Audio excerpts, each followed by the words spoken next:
विचार कीजिएगा और सोचिएगा इस बात को कि ये सारी प्रक्रिया के पीछे का दर्शन क्या है। आज दशमी है, कल एकादशी है। कल एक चीज बिल्कुल निषेध होती है, वो है चावल। वैसे तो अन्न भी निषेध होता है, लेकिन चावल तो बिल्कुल निषेध होता है। क्यों होता है? क्योंकि उसके 4 दिन बाद या तो अमावस्या होगी या पूर्णिमा होगी, और इसमें सबसे ज्यादा पानी होता है। ये मन, और पानी जो है जल का स्वामी चंद्रमा है, और चंद्रमा मन का भी कारक है, और भोजन मन का निर्माण करता है। और अगर आप एकादशी पे चावल खाते हैं तो आपकी बॉडी के अंदर इसका जो जल का प्रभाव है वो बढ़ जाता है, और बढ़ने की वजह से ब्लड प्रेशर ऊपर और नीचे होता है, जिसका प्रभाव अमावस्या या पूर्णिमा पे सबसे ज्यादा होता है।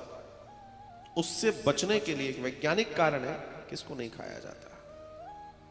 और दूसरा, एकादशी के व्रत की सबसे बड़ी दिव्यता क्या है? वो आपके निरोगी रहने के लिए व्रत बनाए गए थे। व्रत बनाए गए थे निरोगी रहने के लिए। काय के लिए? बोलो एक बार। निरोगी रहने के लिए। लेकिन आजकल के व्रत क्या कर रहे हैं? रोगी कर रहे हैं। क्या कर रहे हैं? कौन कौन व्रत रहता है? थोड़ा थोड़ा रहते हो क्या? बोलो हाँ। ऐसे पता पड़े? ऐसे पता ही नहीं पड़ रहा। 1 2 3 4 5 6 7 8 9। जय हो। चलो 9 लोग व्रत वाले मिले, भगवान की जय हो। अब इन व्रत वालों से थोड़ी चर्चा कर लेते हैं। अब बताओ एकादशी का व्रत कौन कौन रहता है? 1 2 3 4 5 6 7। अब बताओ एकादशी के दिन सिर्फ फलों पर कौन रहता है? 1 2। सिर्फ फल खाकर। फल जो पेड़ पे लगते हैं, जो पेड़ पे लगता है उसको फल बोलते हैं। जो कढ़ाई में तलता है उसको फलहार नहीं बोलते। फल जो पेड़ पे लगता है उसको बोलते हैं फल। राइट? तो फलों पर कौन रहता है? एक बार बताइए। 1। दूसरा कोई है फलों पे रहने वाला? 1। वो मैया पीछे। तो असल में व्रत इन्हीं का है,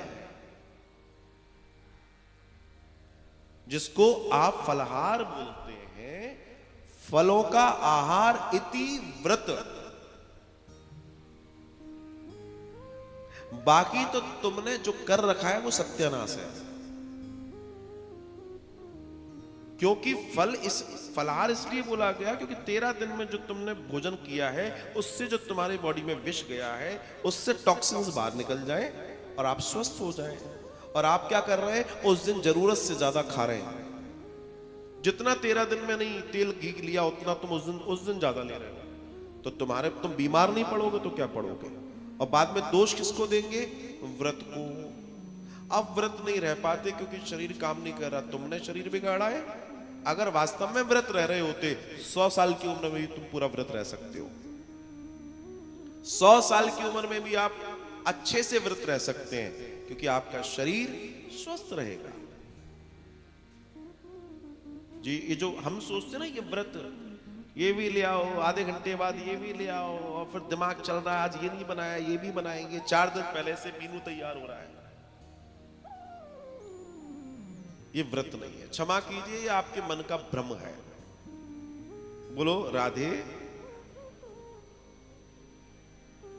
फल आहार इति फलहार ही व्रत का सही दर्शन है, क्योंकि ऋषियों ने बड़े वैज्ञानिक तरीके से उसको डिजाइन किया था ताकि आप स्वस्थ रहें। अच्छा, आप स्वस्थ रहेंगे तो उस दिन का भजन आपका ज्यादा सार्थक होगा। जब खाते ही रहोगे तो क्या भजन करोगे?